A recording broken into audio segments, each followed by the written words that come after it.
The human brain consists of 1 billion neurons. Each neuron forms about 1,000 connections to other neurons, amounting to more than 1 trillion connections. If each neuron could form only a single memory, you might have only a few gigabytes of storage space, something similar to the space in an iPod or a USB flash.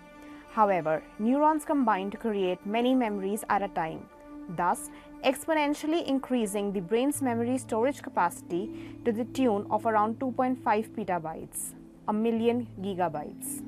2.5 petabytes is enough to hold 3 million hours of TV shows running continuously for 300 years. Sleep is important for memory.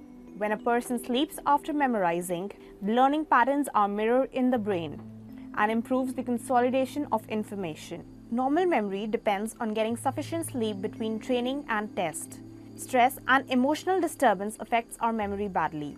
When someone is in a heightened emotional state of stress, the events causing it become deeply grounded in the memory, sometimes disrupting daily life for years. Under stressful conditions, normal learning becomes superficial and also decreases the memory recall in humans. Long-term memory, on the other hand, is maintained by more stable and permanent changes in neural connections, widely spread throughout the brain. These neural connections increase and grow stronger with repetition, and consequently, the analyzing capacity of the brain increases progressively. The hippocampus is essential for the consolidation of information from short-term to long-term memory. Though it does not seem to store information itself, the ability to look at an item and remember what it looked like with just a split second of observation or memorization is an example of sensory memory. It is out of cognitive control and is an automatic response.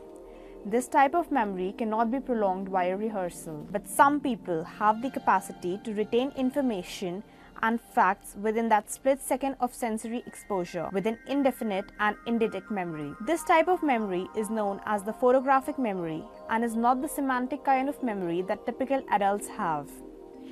Stephen Wiltshire has a memory that resembles a camera.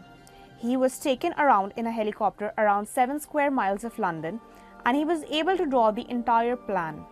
The buildings, cathedrals, and the houses he drew had the exact number of windows and floors, as if Stephen had counted them with a single glance and committed the whole city to his memory.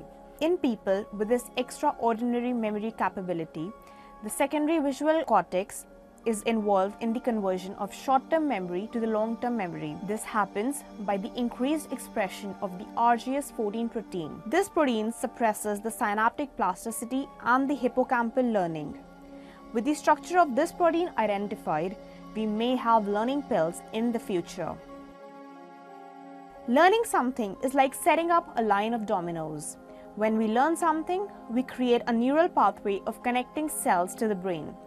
When we want to retrieve a particular memory, we trigger the same pathway back to it.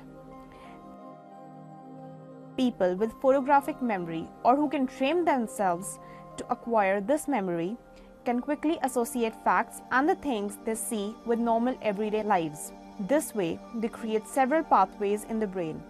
So, instead of setting up a line of dominoes, they set up a group of dominoes. We have difficulty in learning because a single neural pathway can easily get broken. But by having several pathways, persons with these supernatural brains ensure that if one pathway doesn't reach, they have several others to trigger it. It has been hypothesized that under hypnosis, a normal adult can also get photographic memory up to some extent.